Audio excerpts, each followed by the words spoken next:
Nossa reflexão está baseada no texto de Atos, capítulo 2, verso 17, que diz: Nos últimos dias, diz Deus, derramarei do meu espírito sobre todos os povos. E também no texto de 2 Timóteo, capítulo 3, verso 1, onde diz: Saiba disso, nos últimos dias sobrevirão tempos terríveis. Bom, para continuar essa nossa reflexão, eu gostaria de trazer à memória que estamos analisando os acontecimentos dos últimos dias, que segundo Pedro teve início com o derramar do Espírito Santo em Pentecostes, conforme o texto de Atos. Dentro dessa visão, os últimos dias são anúncios de um avivamento. Bom, por outro lado, o apóstolo Paulo, conforme nós vemos em 2 Timóteo, capítulo 3, verso 1, ele apresenta os últimos dias como dias de dor, pois estes seriam tempos onde os homens se tornariam ainda mais egoístas, avarentos, enganadores, tempos de grandes heresias no meio cristão. Bom, em nossa reflexão, nós analisamos a igreja brasileira e tentamos identificar nela características que possam nos levar a afirmar que vivemos tempos de grande avivamento em nosso país. E apresentamos duas características de todo grande avivamento. Todos os grandes avivamentos pós-Pentecostes possuíam a marca da perseguição. E todos os grandes avivamentos pós-Pentecostes possuíam a marca da valorização da palavra de Deus, acima de tudo. Então nós falamos sobre essas duas características. Mas hoje eu queria apresentar uma terceira característica. Todos os grandes avivamentos pós-Pentecostes possuíam a marca da santidade.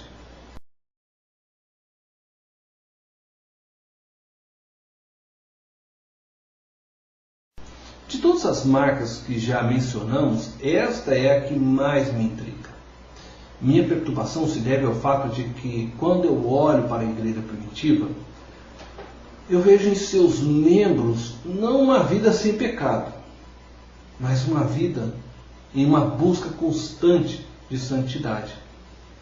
Encontramos no textos bíblicos diversas afirmações que corroboram para este pensamento.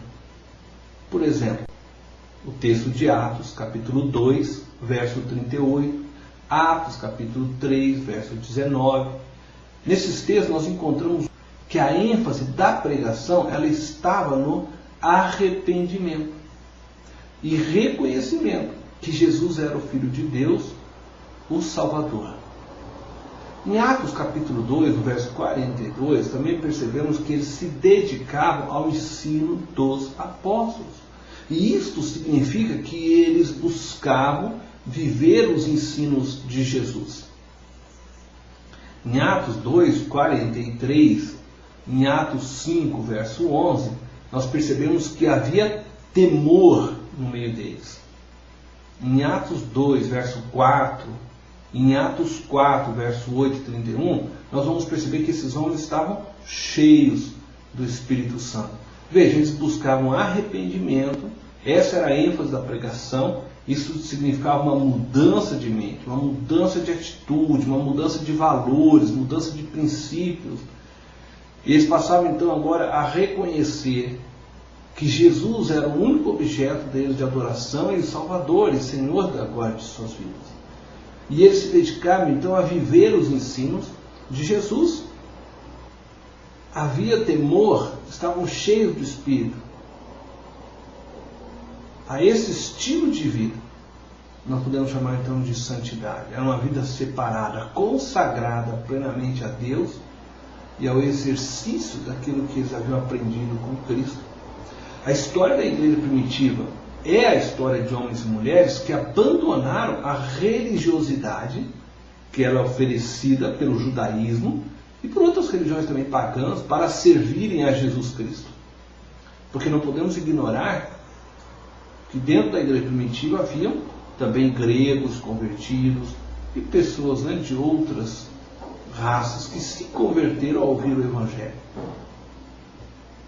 Então ela descreve o abandono da idolatria para servirem unicamente ao Deus vivo. E neste período da história, ídolos foram quebrados, livros de magias foram queimados. A igreja ela caminhava em direção à santidade, a uma vida de consagração total a Deus. E quando adentramos na história da reforma, nós descobrimos que este também foi um movimento que buscou tirar a igreja do pecado, do lamaçal de mentiras que ela estava firmada, da idolatria que já fazia parte até do culto cotidiano dos membros da igreja. A reforma ela foi um movimento de santidade, onde a igreja saiu das trevas para a luz, da idolatria para uma vida cheia do Espírito, da falta de conhecimento bíblico para um mergulho profundo na palavra de Deus. Devemos considerar que a igreja no século XVI ela estava fundamentada nas tradições e não mais na Bíblia. A igreja vendia o céu para os seus fiéis. E a salvação não era mais oferecida de graça mediante a fé. Não. A salvação era comprada pelos fiéis. E o pior, era manipulada pela igreja, pois a mesma podia ser tomada se estes não permanecessem fiéis à igreja. Enfim, no avivamento nós percebemos o movimento da igreja em direção à santidade, a uma consagração da vida ao serviço e desejos de Deus, a uma disposição de abandonar o mundo e suas concupiscências para viverem mais próximos de Deus.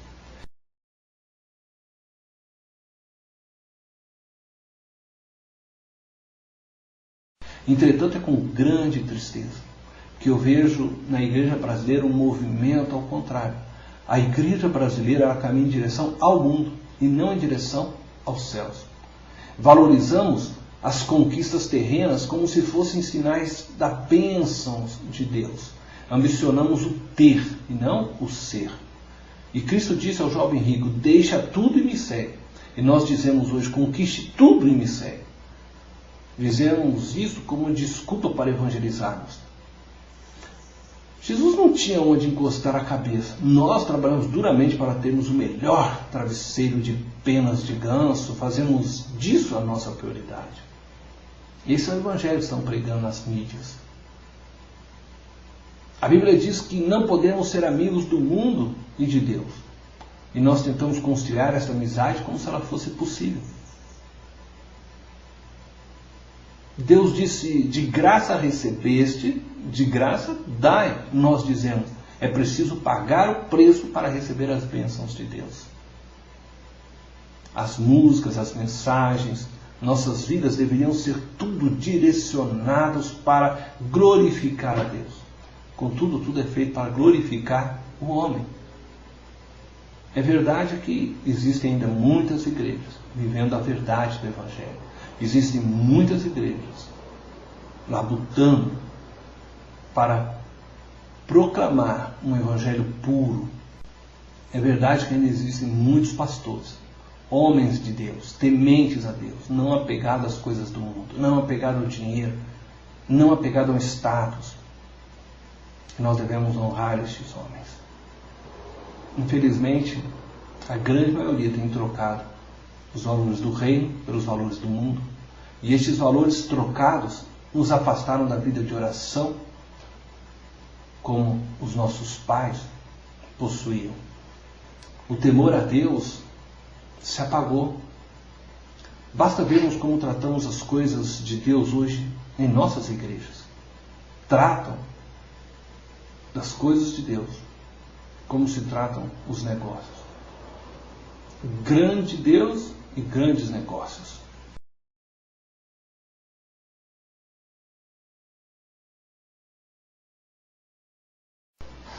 Louvo a Deus porque temos visto um avivamento em nossos dias, como Pedro descreveu em Atos. Que nos últimos dias haveria um derramar do Espírito de Deus. Nossos jovens teriam visões, nossos velhos sonhariam, e é tão bom olhar nossos jovens trabalhando, tendo visões para transformar este mundo através do poder de Deus, através do amor de Deus. Os nossos velhos que deixam de olhar para a morte, mas ainda sonham nas almas que eles podem ganhar para Cristo. Esse é o cumprimento da palavra de Joel e da palavra de Pedro em Atos. Vidas estão se convertendo. O poder de Deus se manifesta das mais diversas formas por meio da sua igreja. Entretanto, ao mesmo tempo que nós vivemos esse avivamento, nós percebemos que a palavra do apóstolo Paulo também se cumpre. Heresias nascem todos os dias e a ganância de alguns homens se tornou maior do que o temor a Deus.